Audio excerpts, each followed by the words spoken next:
So, I don't usually make YouTube videos. You can tell by the shaky phone because I don't have a tripod or anything. But I was driving today and I saw a car that was pulled over on the side of the road. Was having mechanical issues. And it was a Ford. And I couldn't help but remember the fact that we're in this kind of rotting economy. And I know that sounds strange, but the Ford was new and couldn't tell what was wrong with it, but I could tell that the guy who was going around it just wasn't sure what was going on with it.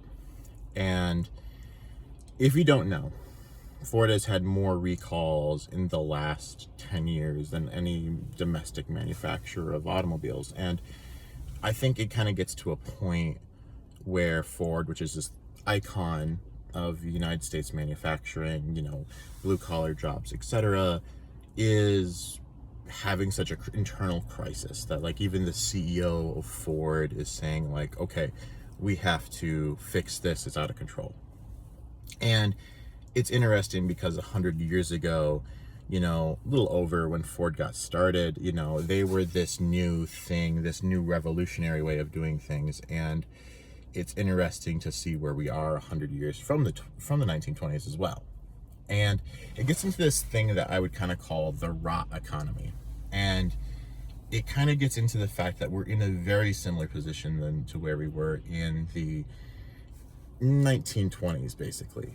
Is when you look around at the companies around you, they're not increasing the quality of the products they're creating. Instead, they are completely passing their profit margins on to either the head of the company, the CEO, or shareholders as well. And the reality of that is that we are seeing products that were usually gold standard for, a Ford was considered a good car or good truck, their quality falling dramatically.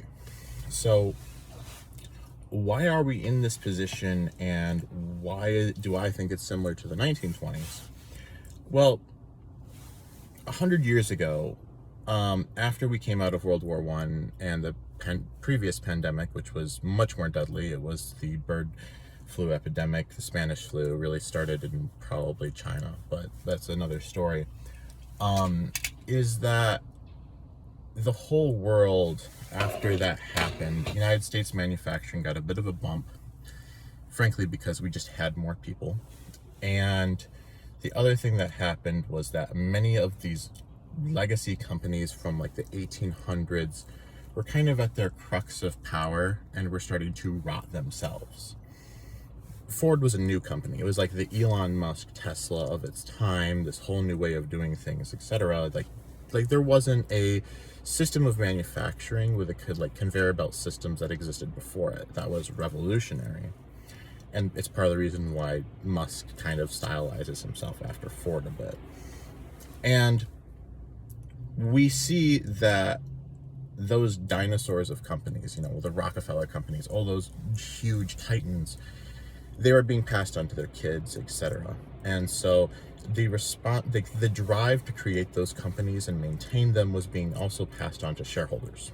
So the way a company typically works is like this: there's the founder, there's his children who run it, and then shareholders take over, and basically the whole thing goes belly up. And that's just what happens. And we're kind of at that point right now. Ford's kind of an exception because it's still kept in the family, but the point is that most of our companies that we have post 1940 Great Depression, we are seeing them start to unravel. Boeing is a really good example. Take all those planes that you see falling out of the sky or parts of them breaking off, etc. Why is that happening? It's happening because, well, they moved their headquarters out of Seattle and they cut prices to their manufacturing and they incentivize profit margins. And you see where this is going, as it's going from the point of where it's very concerned about the product they're making to shareholders. So where does that get into the 1920s? So to bring it back, towards the end of the 1920s, we elected this guy called Herbert Hoover.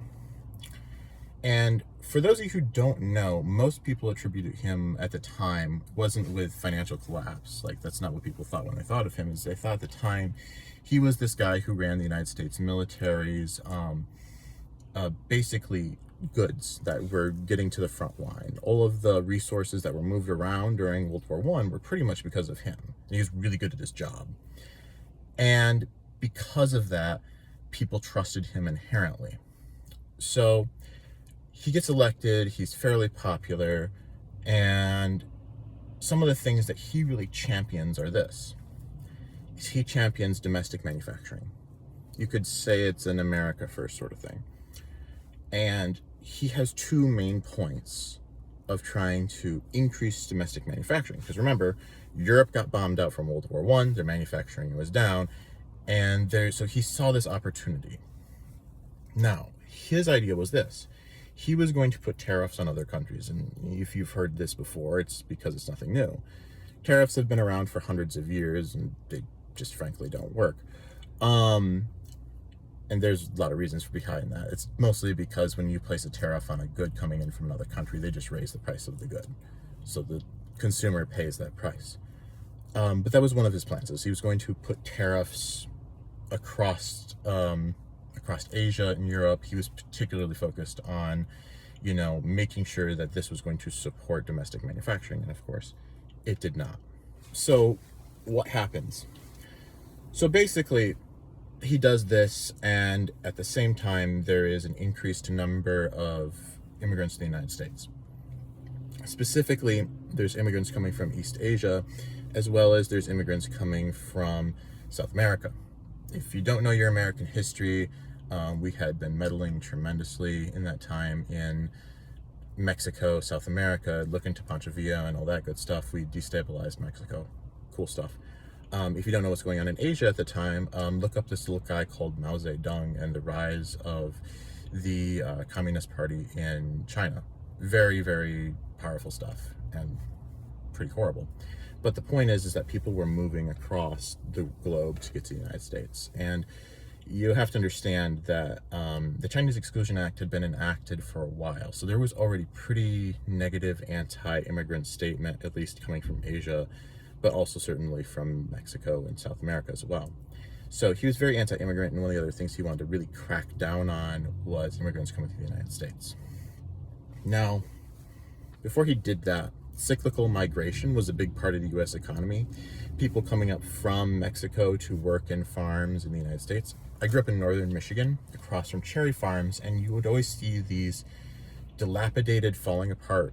They almost looked like apartments almost, next to really old farms. And what they were is they were immigrant housing for back in the 1920s when, you'd have Mexicans come up to America and work the cherry farms and go back down.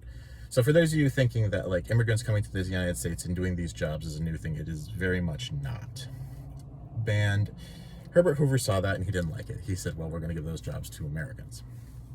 So here's the thing, is that if you have people coming from another country who are working on the cheap and you suddenly try and keep them out of your country, that means that the cost of goods and services goes up because you have to have Americans doing those jobs now, which costs more, and consequently the goods that they're picking, like let's say cherries, for example, like in my hometown, the cost of those cherries goes up. So that's one thing that led to inflation.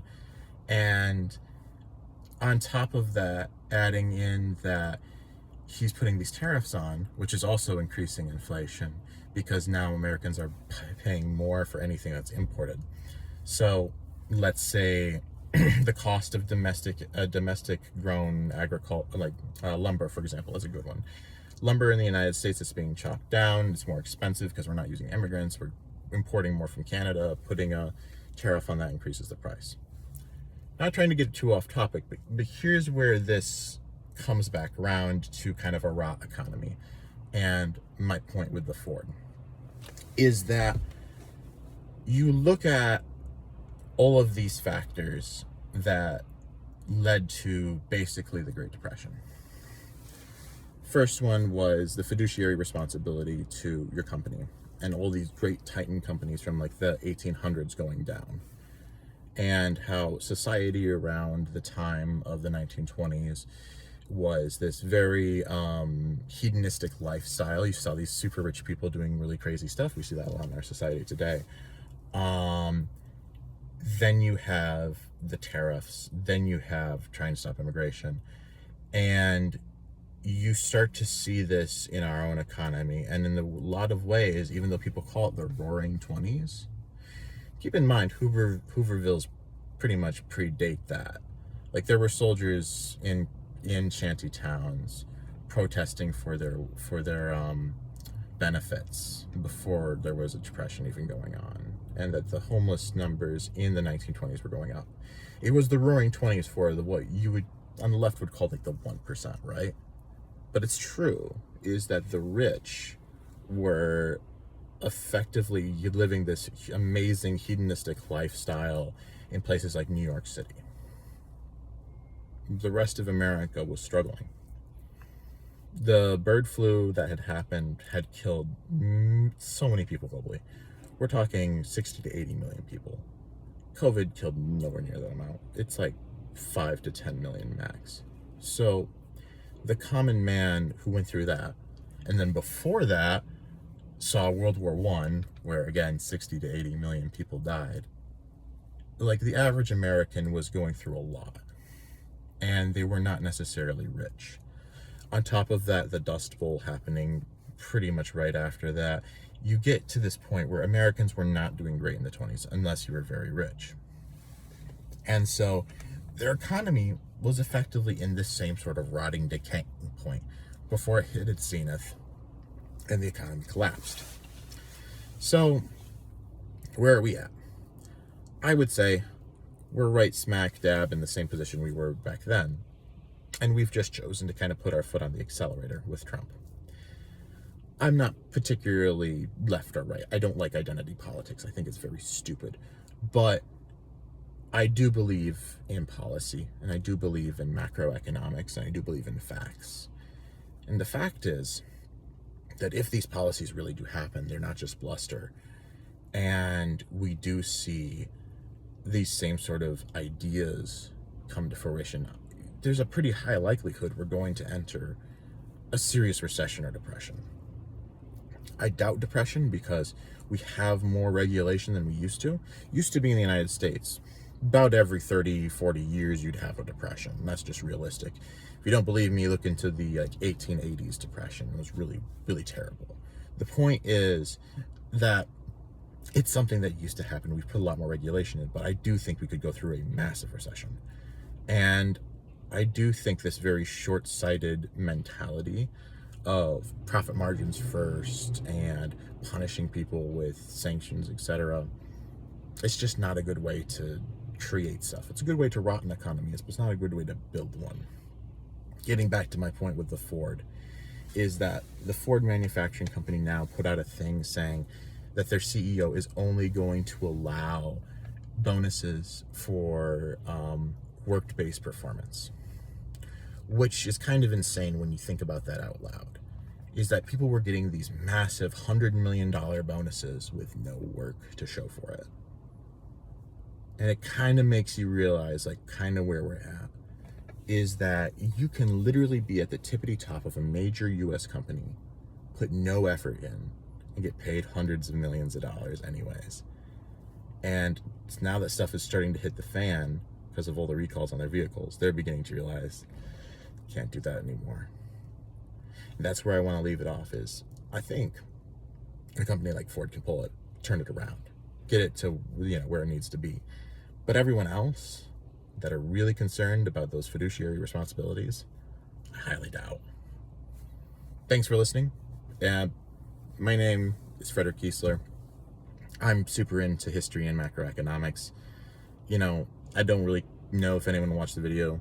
I don't know if this is just like a scream into the dark or whatever, but it gets it off my mind. I'm not politically affiliated. I don't really believe in identity politics at all, like I said.